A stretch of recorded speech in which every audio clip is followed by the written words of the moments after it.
Il a peut-être fui quelque part. Il est mort hors champ. Ça laisse un peu de possibilité, une mort hors champ, non? C'est ça le principe. La révolution du peuple a renversé les nobles du royaume et s'est emparée de la capitale de Kinbourg. Mais l'empereur Titankin est mort en maudissant les terres et tous ceux qui l'ont dépossédé. À présent, les seules pièces restantes sont celles enterrées avec les lords morts-vivants qui ont forgé l'Empire. Alors plongez dans les donjons, tuez les lords une seconde fois et sauvez la révolution du peuple.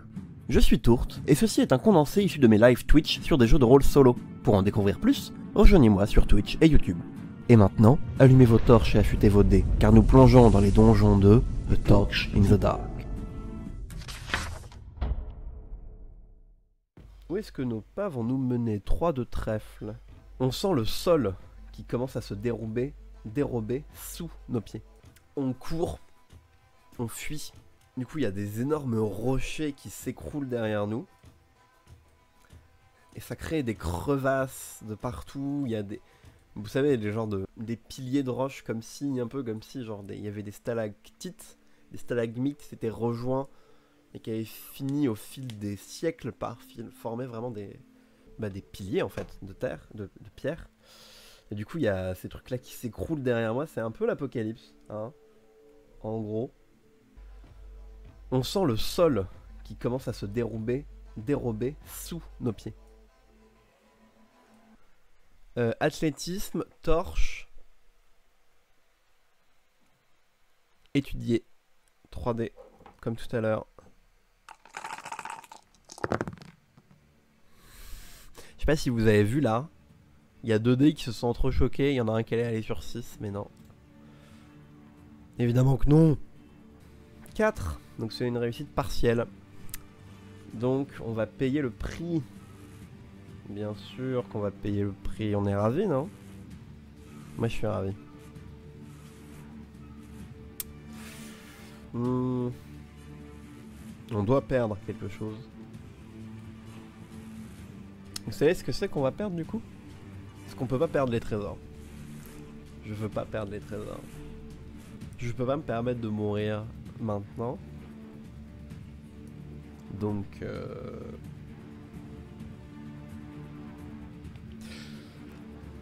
on court. On sent le sol qui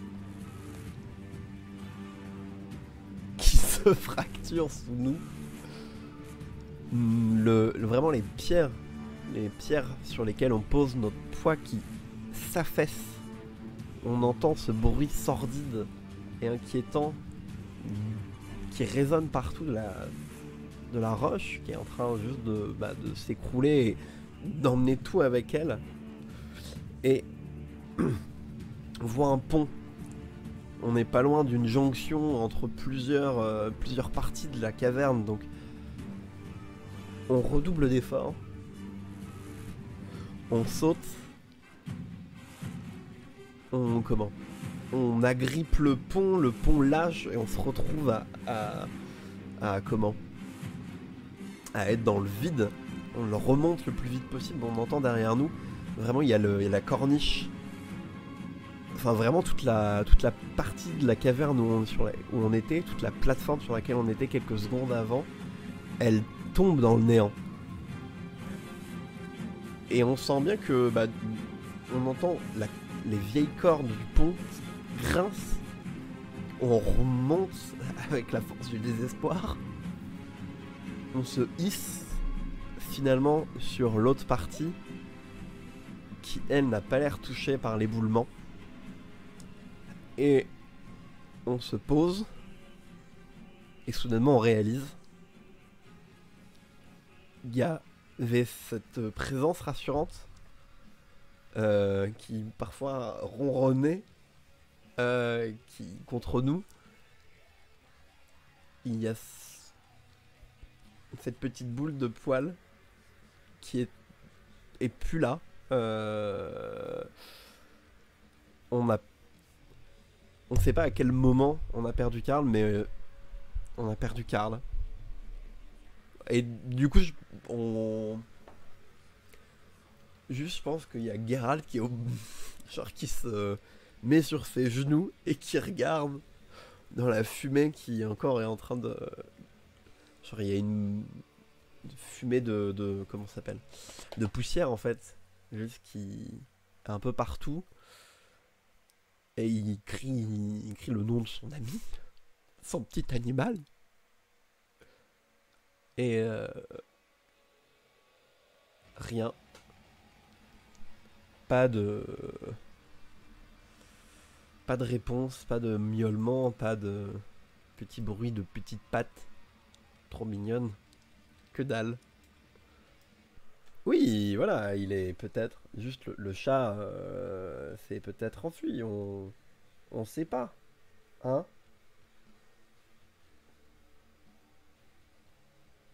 Il a peut-être fui quelque part, il est mort hors champ, ça laisse un peu de possibilité une mort hors champ, non? C'est ça le principe. Et on cherche désespérément notre ami du regard, mais on ne le voit pas. Et du coup, voilà, il y a cette fumée. Il y a ce nuage de fumée qui nous empêche de bien voir. Mais au-delà, c'est l'abysse. C'est l'abîme. Maintenant, on est seul. Et on tire le 9 de trèfle. On est livré à nous-mêmes dans ces cavernes. Et on essaye de retrouver le chemin vers la surface.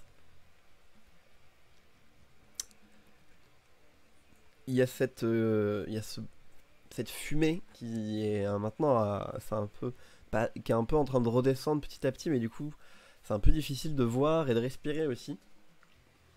Il y a toujours les échos des éboulements qui sont un peu partout. Et on entend du coup derrière nous un craquement sourd à nouveau. Et un tremblement qui se rapproche. On se retourne. Et on voit une crevasse qui vraiment est en train de strier la plateforme rocheuse où on a trouvé asile. Et on voit des geysers de flammes et d'air putride et corrompu qui s'échappent et qui se rapprochent du coup de nous à mesure que la crevasse se rapproche de nous. Et bah, pareil, 3D du coup, hein. Non. 3. 3, c'est un échec. Donc on va perdre un trésor. Il y a ce sabre de merde qui nous encombre et qu'on jette par terre. Pour aller plus vite, ça veut aussi dire que on gagne 1 d'XP puisqu'on a fait un échec. Encore 2 XP et on pourra level up juste avant de mourir, incroyable. Le 8 de pique. On est exténué, on commence... En fait, on prend les chemins pour remonter à la surface, pour peut-être revenir aux galeries plus récentes creusées dans la pierre, et voire même peut-être déboucher dans ce jardin de cyprès qui trône au milieu de l'île.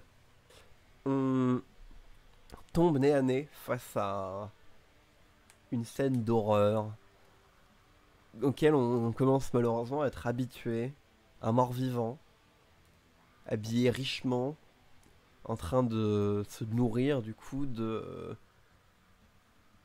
cadavres frais, un jeune homme, peut-être celui qu'on avait aidé, soigné à la dernière session et à qui on avait dit de rentrer chez lui. Il est tellement défiguré, c'est dur de savoir ce qu'il en est. Enfin, la créature nous a vu arriver avant que nous on la voie.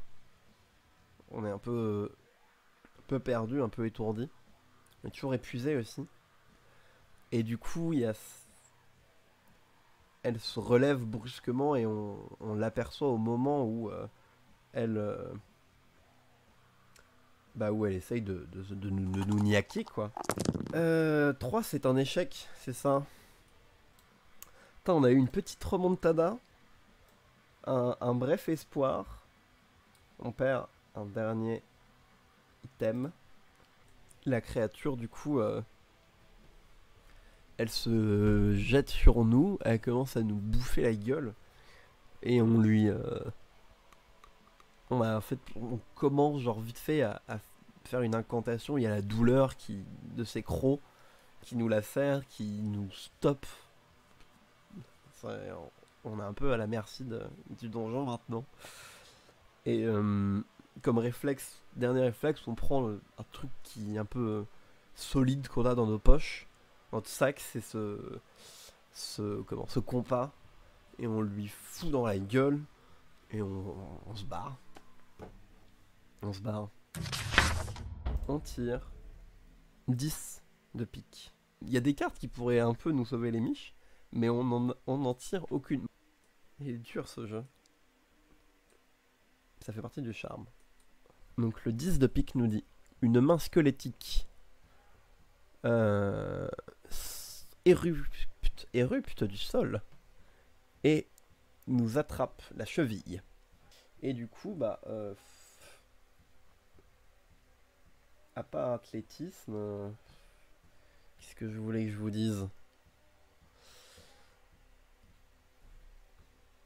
Athlétisme et pas étudié, pas de glyphe, on n'a pas le temps.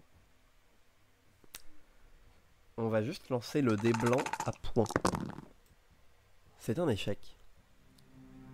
Et ça va être la fin de Geralt.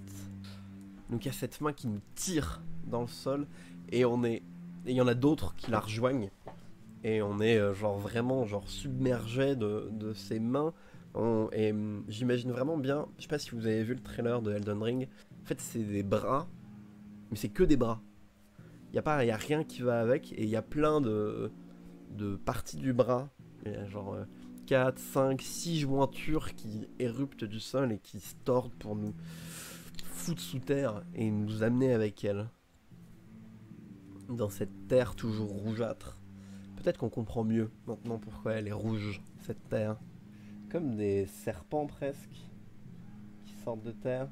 On perd notre torche et on est englouti par l'obscurité. On est déstabilisé, on tiré sous terre. On laisse tomber notre dernier truc qui... et du coup il y a les ténèbres qui se referment sur nous. Et alors que notre torche s'éteint sur le sol, nos cris sont juste étouffés par les mains qui nous agrippent. Et il n'y a personne pour nous aider, quoi. Et du coup, Geralt se retrouve plongé dans l'obscurité. Il entend à peine ses cris, il entend à peine les craquements des os, les craquements de ses os. Il sait pas trop. Et il se passe quelque chose pour Geralt. Un autre truc que ce jeu a prévu. Il y a ce cut noir. Vraiment, soudainement tout devient noir. On entend en fade out les cris, les craquements des os. Et soudainement, dans l'obscurité, il entend une voix. Il entend la voix de Brada, Twice Betrayed, l'esprit qui l'a emmené dans cette quête morbide qui résonne très fort et qui efface tout. Et elle lui parle. Elle lui dit: je me doute que tu as bien des questions, pilleur, à propos de ce qu'il y a après les démons, à propos des esprits et de ce qui hante ces lieux. J'aimerais pouvoir t'en dire plus, j'aimerais pouvoir répondre à ces questions. Mais comprends que rien ne me retient. Il n'y a pas de contrat ou de deal avec Dieu que j'ai fait. Ce qui nous sépare vraiment, ce n'est pas la vie et la mort, c'est un degré de compréhension. Je ne peux pas te dire plus à propos de la vie d'après, de ce qu'il y a dans la mort. autant que je ne pourrais pas expliquer la lutte des classes à un insecte. Mais je peux te donner une chose. Si tu tombes dans cet endroit sombre et obscur dont personne ne revient, moi, je peux te faire revenir. Je peux t'offrir cela. Tant que ton corps et ton esprit peut supporter ce lourd fardeau que je t'offre, alors je peux te rendre la vie. Lorsque votre personnage meurt, cela ne veut pas dire que c'est la fin du jeu. Vous pouvez décider, utiliser la capacité de Brada à vous faire revenir à la vie. Quand il meurt, vous remplissez de façon permanente une des cases de corruption. Et du coup, au lieu de 6 cases de corruption, la magie des morts, et quand même on échappe à la mort, je pense qu'elle n'est pas ravie, donc on passe à 5 maximum, donc on devient un peu plus fragile.